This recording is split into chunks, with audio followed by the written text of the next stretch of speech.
Developer Experience in Windows 11 with Kayla Cinnamon.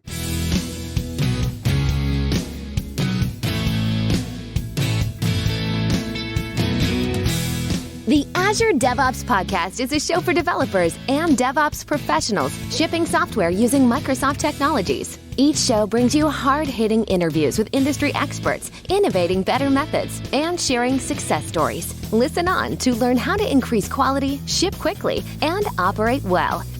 And now your host, Jeffrey Palermo. Welcome to the show. I'm Jeffrey Palermo, your host for helping you and your teams move fast and deliver quality and to run your software with confidence in Azure, all while using everything that the .NET ecosystem has to offer. The podcast is sponsored by ClearMeasure, which is a full-service software architecture and engineering firm that serves companies that are building mission-critical software systems using Microsoft technologies. Quick announcement, we are in the second year of my architect forums, and you can sign up for the next session. The link is in the show notes. It's a monthly forum. If you lead a .NET software team and you're looking to collaborate with other peer software architect leaders, then just sign up at the link in the show notes, and we'd love to have you. Also, by request, I'm also launching a new software leadership forum for technology executives who oversee software engineering groups. Those are CTOs, VPs of engineering, engineering directors, etc. So if you oversee software development in your company, but don't directly work in those teams, you oversee those teams, then this forum is for you.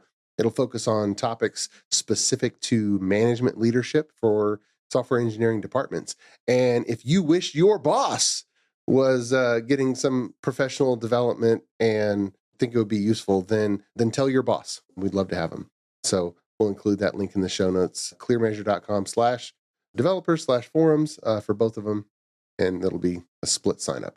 And for those who are looking for Programming with Palermo, my video podcast, you can just search for it in any of the directories and you'll be able to find it. Our guest today on the show is returning from 2019, Kayla Cinnamon, and she is a senior product manager at Microsoft working on the developer experience in Windows. And this includes Dev Home, PowerToys, and formerly she worked on Windows Terminal and Cascadia Code, which is the font that you all use inside Visual Studio. She holds a master's degree in information technology from Rensselaer Polytechnic Institute, and also with a concentration in human-computer interaction. And she recently was a speaker at the recent Microsoft Build Conference, and we'll include a link to that in the show notes. But Kayla, welcome back to the show. How are you? Good. How are you? Thanks for having me back. I'm good. You've been really busy, and you were a speaker at the recent Microsoft Build Conference. But since we had you on the show last, I think you, 5 or 6 years now at Microsoft, kind of moving around. How's the journey been?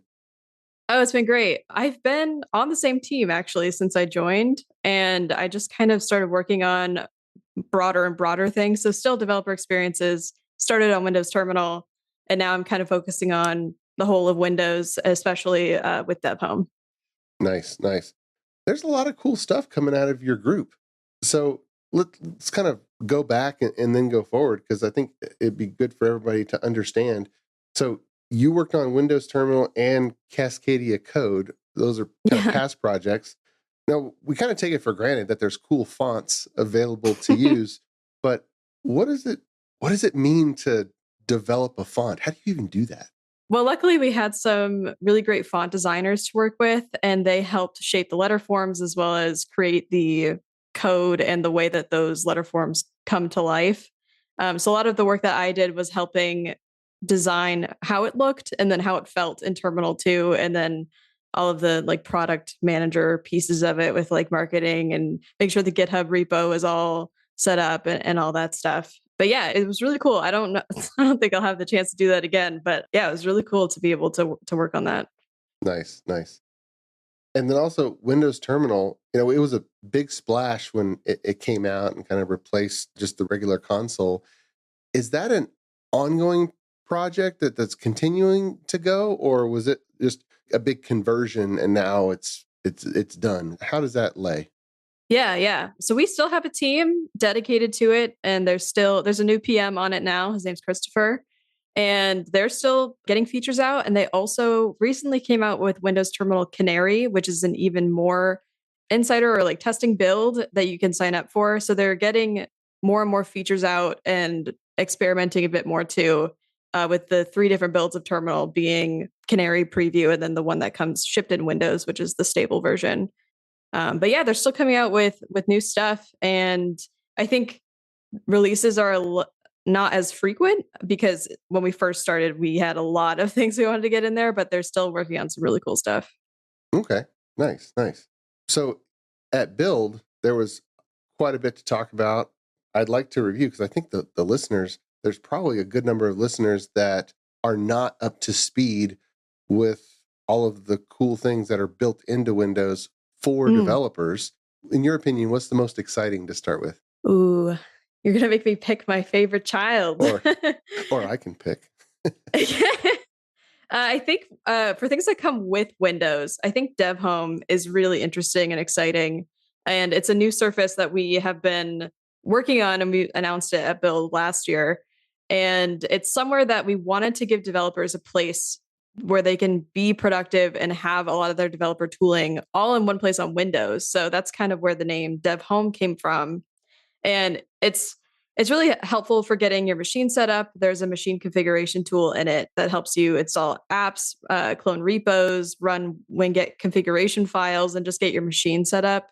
And then we've added environments, Windows customization, and utilities this year at Build just to give more content and helpful tooling in Dev Home. And I can dive into those features as well. But our goal is for it to be a playground and a place for developers to have a lot of their tooling that would be helpful delivered right in Windows, so it's there without needing any installation. And this is completely separate from Visual Studio. Right. Yeah.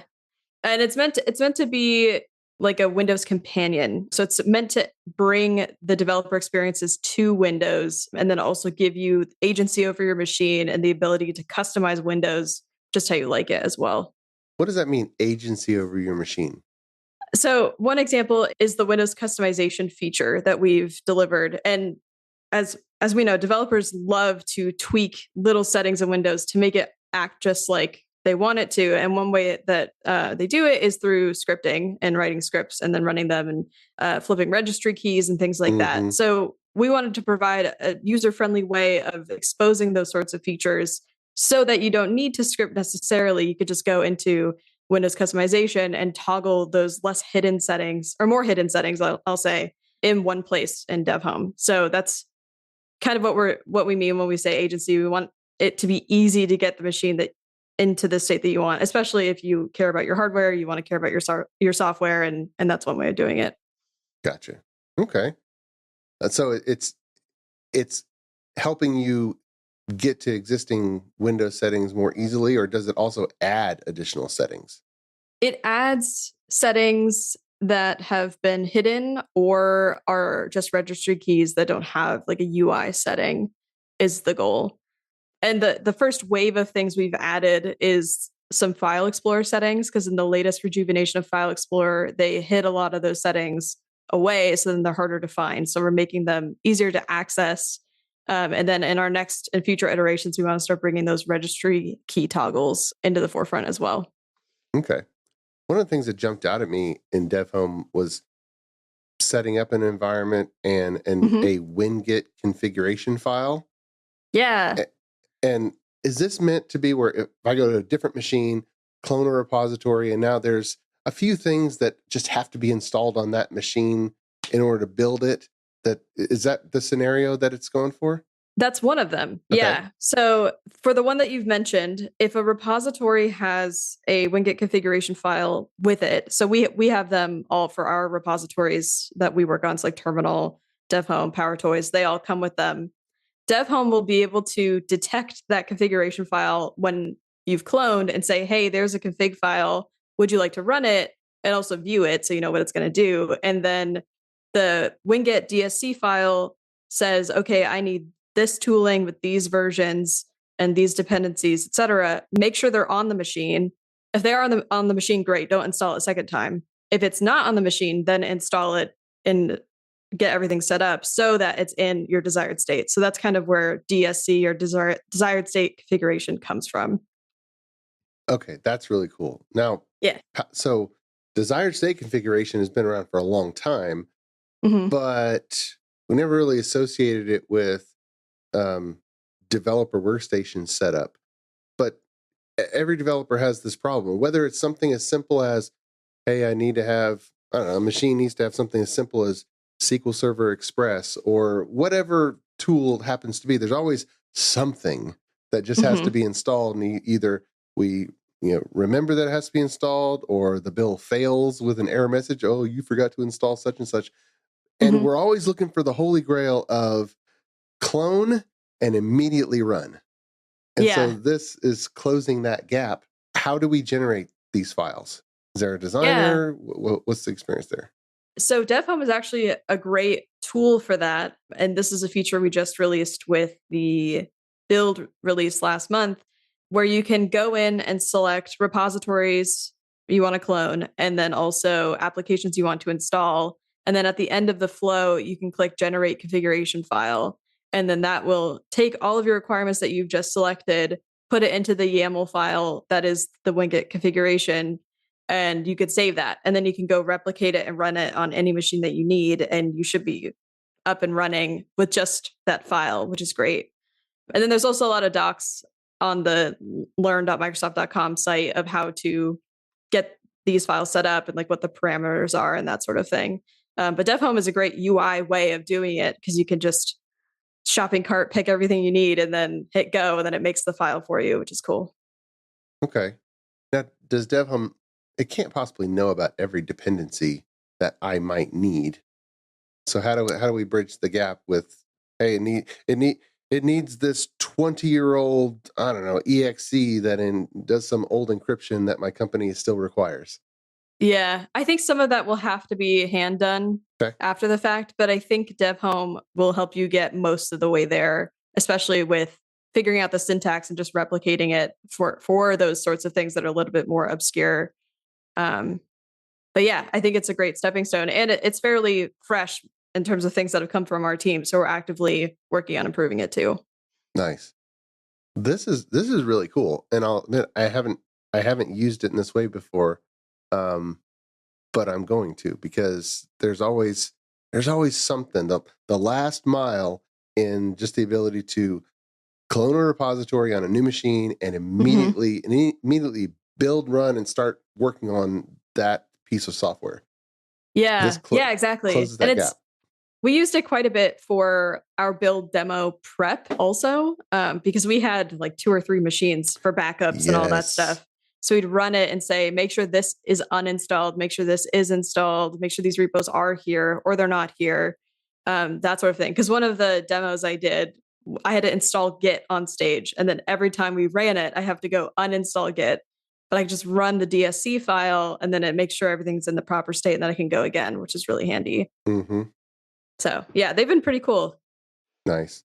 And for the listeners who might think, why do I need that? I already have that experience. That if all you're using is just ASP.NET, everything's .NET, everything's modern, yeah, you might not have anything extra, but I think we're about to start getting into that realm with the ARM PCs, because now if we've been living in x64 for years and that's it, and now we're going to ARM, there's these little things that we're going to have to compile just until things get ironed out. Like Adobe is in this realm where I think Illustrator doesn't yet work on Copilot PC with ARM yet, but Photoshop does. And they're having to figure out their build stuff. And so things like DevHome would probably be good for their developers, because they need to, have extra tools installed. Yeah. And the last thing that DSC can do is it can toggle Windows settings also. So if you have a new machine and you want to in dark theme with seconds in the clock and that sort of thing, you can have that in this file too. So it isn't just cloning and installing, it's also configuring, which is cool. Nice. So if I run the build, does running the build invoke Winget in this scenario?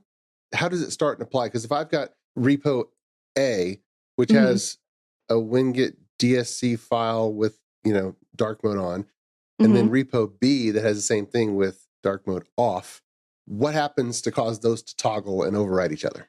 Yeah. So I think you can only run one configuration file at a time. Okay. So it depends on which ones you run first. If you're changing from like dark theme to light theme, for example. And in Dev Home, it will detect each separate config file for the repositories that you're cloning. So it wouldn't run them all automatically at once. You would have to do it by hand. But what's the action where, okay, I'm done with repo A. Now I'm going to switch gears and I'm going to work on this other repo now. And so, it has a different setting. So what do I have to do something? Do I have to click on something to put my machine in, the mode for this other repo? Yeah. So assuming you have that repo cloned already, you can run winget configure and then that file, that YAML file that's associated with that repo, and then it'll go and apply the settings and make sure all those things are installed. It won't reinstall the set. Like if you've switched back and forth, it won't install again. It just makes sure it's there. So it sounds like the private build script for that repo needs to run the command line winget configure. Yes. Or you can use the UI of Dev Home to run it, and you can select it with the file picker and hit run, and it'll do it there too. Sure. Very cool. Very cool. Now, I have used Dev Drive. Is that part of Dev Home or a separate thing? So Dev Drive is a Windows feature, and Dev Home makes it easier to use, but they are separate entities. And Dev Drive, for those who don't know, is the new file system drive that we've delivered to help enhance performance for developer scenarios. So it runs on REFS, which is the resilient file system, compared to C drive, which is on NTFS. And it also has limited filter drivers as well, so that when you're running processes specifically with like IO scenarios, they're a whole lot faster when they're in a dev drive. And making a dev drive can be done through Windows settings, but you can also do it through Dev Home. Like when you're cloning your repositories, you could say, hey, make a dev drive too and clone them there. And then it's all done in one swoop, which is my preferred way, because there's a lot more settings and toggles that I don't need to know in Windows settings that you could do to make your dev drive just right. I just want a plain dev drive, make it for me with the defaults, and it usually works fine in Dev Home. Okay. You said something that might change a lot. You said, when I'm cloning the repository, I like to set up a dev drive. Yeah. Does that mean that you like to put each cloned repository in a separate dev drive? Oh, no. So if I didn't, I still have one. Okay. Yeah. Having multiple doesn't give you extra juice or anything. It's all, okay. It just works the same as just having one. Okay. Does it use up your RAM? Or you said resilient file system. So what exactly is going on? Where exactly is that data?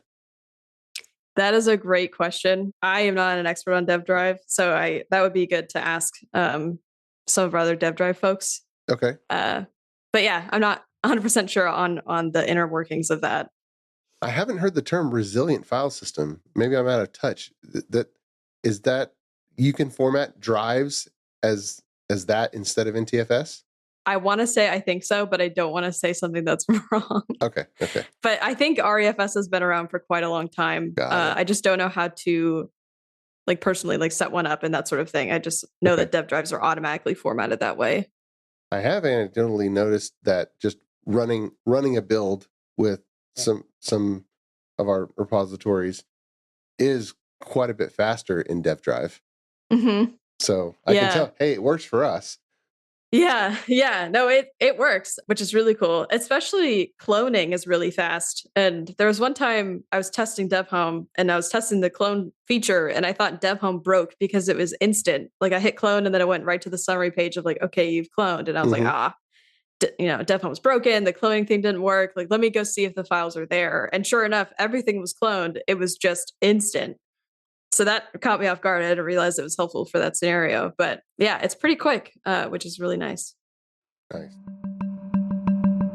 Many thanks to our podcast sponsor, ClearMeasure. ClearMeasure is a software architecture company that empowers clients' development teams to be self-sufficient. moving fast, delivering quality, and running their systems with confidence. Whether starting a new project or developing new technologies or techniques, ClearMeasure sets up your team to deliver world-class results. Learn more at www.clearmeasure.com.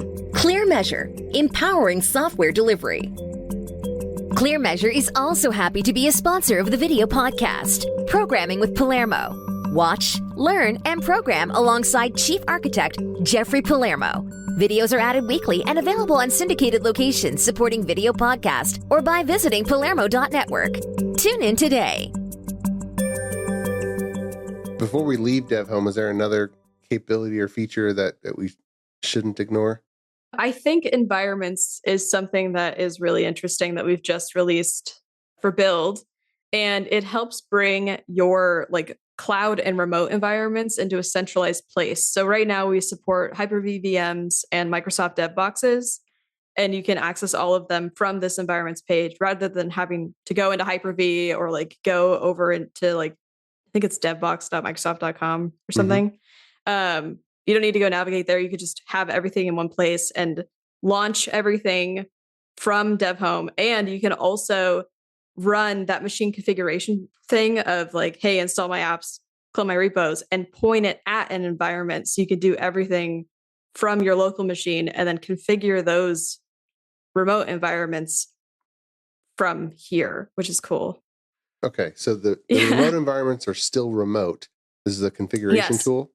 Yes. So it lets you configure them from your local PC, and then also is just a centralized place. So if you have a lot of VMs or a lot of dev boxes, you can access them really easily in one view. And then in the future, we're adding WSL here as well to manage your WSL distros. And then Windows Sandbox will be coming as well to the environments page. So we're trying to give you a one-stop shop for all of your remote places that you might want to be developing. Okay. Are these optimized for VM environments or also cloud resource, Azure resources? I want to say both, because the Microsoft DevBox is a cloud environment rather than a VM. Or do you mean something else? Well, Azure DevBox is still a VM. It's still a Windows computer. I'm thinking Azure Container Apps or Azure SQL. Is that any intersection with those? No. No. Okay. So really VM based. Gotcha. Mm-hmm. Okay. Very cool. All right. Well, so we will include, easy to find Dev Home. I'm guessing the easiest way is for people to type win-git install Dev Home. Yeah. So Dev Home comes inbox all the way down to Windows 10. So it should be there. It's already there. It should already be there. Yeah. Very cool. Now is PowerToys, is that already there? Or do we have to install? No. Okay. So win-git That'd be install cool, though. PowerToys. Yeah, win-git install PowerToys for sure. Okay, cool. So you're also working on PowerToys. I use PowerToys, but I haven't even got around to even trying them all because there's so many. But which ones have been the most popular? Most popular would be Fancy Zones, which gives you as many crazy window layouts as you want. So I know Windows comes with the regular quadrant snapping, or Windows 11 just added a few select templates that you could snap to. Fancy Zones lets you have any layout and lets you grid it in any kind of way that you'd like, so that you can have a very customized window layout, which is really nice. So that is the most popular PowerToy for sure. One of them that I really love is File Locksmith. And that helps you, when you let's say you try to delete a file and it says, oh, I can't delete, I'm in use by another process or something, but it doesn't tell you what it is, tell you how to unlock it or anything. Yeah. File Locksmith helps you free up that file so that you can then delete it, which is really nice. So that one's I feel like it's not as well known, but that one is really, really nice. Yeah. Okay. That keeps you from having to restart your computer just to delete a file. Yeah. And sometimes that doesn't even work. So you have to try it again. But yeah, File Locksmith is great. And then I personally like Color Picker, which you can open with Windows key Shift C. And because I do a lot of Figma design, my degree is in UI design. So being able to grab colors is a handy thing. And the just on the go color picker, I think is a great utility that I use all the time. That is cool. It just pops up the little color code right by the mouse. Yeah. Yeah. That's really handy. Yeah. Cool. Yeah. I think one more. Well, I'll list one more and then I'll stop. Okay. The Find My Mouse utilities are great. I don't think they're on by default, but if you hit Control key twice, it'll highlight your mouse. So I have an ultra wide, and sometimes I can't find it. I can't find my mouse. So if I hit Control key twice, it'll do like a yellow circle around it and help me find it, which is great. It's on by default. Oh, it is. Okay. Because I haven't customized mine, and control. Okay. Yeah. So that one's handy too. So yeah. That is true. Yeah, when you have multiple monitors or a huge monitor, it gets lost. So, yeah. With the fancy zones, and you're tech support for me. So Windows left and right, does it customize what those do into the fancy zones when you just do Windows left, right, up, down? No, Okay. they're separate. Yeah. Gotcha. All right. Yeah. Well, then that means I'm not missing anything. Okay. I was thinking, man, am I doing something wrong? Cool. All right. Now, in your talk at Build, you also talked about Windows subsystem for Linux. How does that intersect? Is that also in your team? Yep. Yeah. So what's the latest there? So they have been working on a lot of enterprise functionality and adding like Intune integration so that you can have distros be marked as compliant or non-compliant, which is really great for that enterprise scenario. So they've been working on that quite a bit. And then they're also working on a settings UI for WSL settings. So you don't need to use the command line. You can have a nice UI for it. So that's a couple things they're working on. And then, of course, they're adding integration into the environments page of Dev Home, which was actually started by a community member. Someone made a repo and a PR to add WSL into environments. And now we just need to clean it up and get it in, which is really cool. So those are a few things. I know Craig Lowen, who is the product manager for WSL, he had a talk at Build as well, covering everything new with WSL. So that would be a great resource to check out too for a lot more detail than what I could provide. Sure. But yeah. Okay. As an aside, I want to make sure we finish with PowerToys because what is there, like 50 or 30 PowerToys? At least. The host file editor, I'm glad actually has a tool now because even just last week, I was going into system drivers, etc. host and just pulling it up in Notepad. Because, well, specifically, and I think developers still run into this, if you remote desktop to a computer that's not on the same Azure Active Directory or Microsoft Intra now, and it's not on the same, and you got to use the checkbox to use web service to log into remote desktop, it won't let you use the IP address, and you have to use a host name. Of course, you don't have a host name, so you have to fake a host name by going into your host file, give it a network name that maps to the IP address so that the remote desktop client is happy that it's using a host name. So that's one of those cycles where it's like, it still makes you do some host file magic. Yeah. And actually, this reminds me, I'm going to hop back to Dev Home, but it's related. We added some PowerToys to Dev Home so that they ship Inbox and Windows because Dev Home ships Inbox and Windows. And Host File Editor is one of them. So you can now get Host File Editor without needing to install PowerToys, even though PowerToys is great and you should. But that comes by default in Windows, which is great. And same with the registry preview utility and the environment variables editor we added as well. So you can get all those by default without having to install anything else. Cool. Yeah. Well, let me just read off a few for the listeners because I think everyone will want to install it. Advanced paste, a paste as plain text by just doing Control-Alt-V. Always on top with Windows Control-D to just make a window always on top. Like you said, the environment variables editor, image resizer, peek, which I haven't tried, screen ruler to measure something on the screen, registry preview, mouse without borders. That's now built right in. Mouse without borders has been around for a long time, but now it's kind of bundled. Yep. As opposed to a standalone. So that's good. Crop and lock. Which I actually don't know what that is. Crop and lock. Crop and lock. I think it's Away. yeah. Whenever I hear crop and lock, I think of the song or the dance move from like the early 2000s. Oh, you mean pop it and lock it? Yeah. Pop and lock? Yeah. Yeah. Oh, I see what it is. It's a more powerful snipping tool. Mm-hmm. Okay, very cool. Then you mentioned the color picker, fancy zones, mouse highlighter, power renaming files and folders from just right clicking.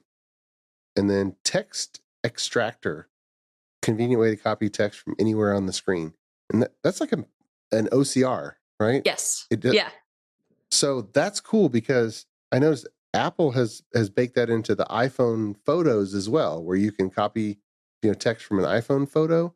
I'm not sure if it works on Android. So now on Windows, even if it's on anywhere on the screen, an image, you can OCR it straight to text. That's useful. And snipping tool also just got OCR, so you could do it literally with the Windows snipping tool as well. Very cool. All right. There's a whole lot here. You guys are busy. Yeah. All right. So a little bit. So here's the one that's not going to get you in trouble now. What's the next PowerToy? Oh. Okay. Wait. I could say this because I demoed it at Build. So we're working on projects. I think the name is TBD, but we're calling it projects for now. But I started my Build talk with Charla.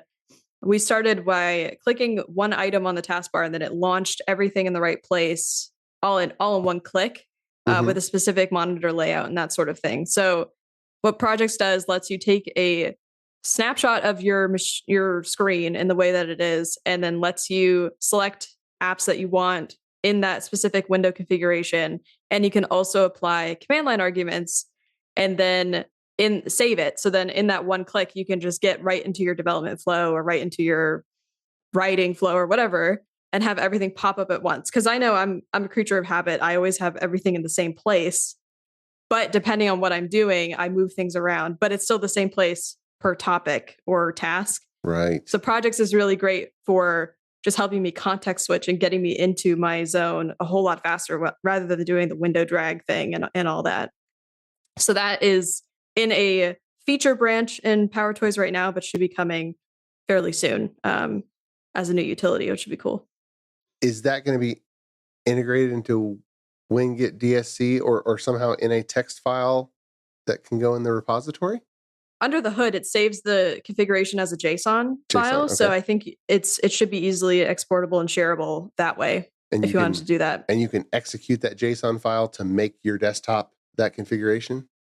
Yeah, with the like PowerToys projects thing, you can have that file and then run it, and then it launches as a project. Okay. I haven't tried sharing them, so that would be a fun. It's still in the feature branch, so it's still very much under development, but that would be a good test for sure. Is running it going to have a command line option? Y'all are still working on it. I know. Yeah, I know it should though. That's a good. Well, I'm just make sure that's in there. Well, any developers who are working on an application that is heavy in reading and writing from SQL Server, if they're for .NET, they're going to be using Entity Framework, so they're probably using Entity Framework Profiler or SQL Server Profiler, because you're always sniffing the data going back and forth to SQL Server, which is one or two extra windows besides Visual Studio, and you're always having to bring it up because you always want to be watching it when you're doing data-heavy development. And that right there would solve. You just pop open the repo, run the build, and then it puts everything the way you want it, including popping open those programs, putting the windows where they want to go. And that's huge. That's another, just removing the friction from the decision to let me work in this repo to now you're actually working. Yeah, exactly. And it's also great for switching monitor layouts. So sometimes I'm only on my laptop, or sometimes I have my ultra wide and my laptop, or if I go into the office, that's a whole different setup. So that's handy too for having those as well. So the possibilities are fairly endless here. Nice. But yeah, I'm really excited for this one to come out. Very cool. Very cool. Well, as we kind of wrap up here, how can listeners kind of follow the work that you and your team are doing? What's the best way? There's a few options. We post pretty frequently on X. So and sometimes we ask for opinions and feedback. So we do that quite a bit. Our GitHub repositories are a great place to keep an eye on as well. And then we've been publishing blogs on the Windows developer blog site. I just wrote one this past week for the DevHome 0.15 release. So those feature updates are there too. So there's a few options that way, I think would probably be best. Okay. What's the X handle? I post a lot, so that would be Cinnamon _MSFT. Your personal one. Okay, cool. Yeah, we don't have a like team one, but we repost each other and everything, and we're easy to find. So, yeah. All right. So you are Cinnamon-MSFT on X. You're also that on GitHub. Yeah, and it's underscore on X. I couldn't get them to be the same. I know it really bothers me. We'll include those links in the show notes so people can get them if they're hard to find. So very cool. Well, Kayla, thanks so much for coming back on the podcast and kind of updating us on the Windows goodness for developers. That's lots of great work. Yeah, thanks so much. Oh, my pleasure indeed. And until next time, keep shipping. You've been listening to the Azure DevOps Podcast, a show for developers and DevOps professionals shipping software using Microsoft technologies. Go to www.azuredevops.show for show notes and other episodes. On behalf of your host, Jeffrey Palermo, and our sponsors, thanks for listening, and may God bless you.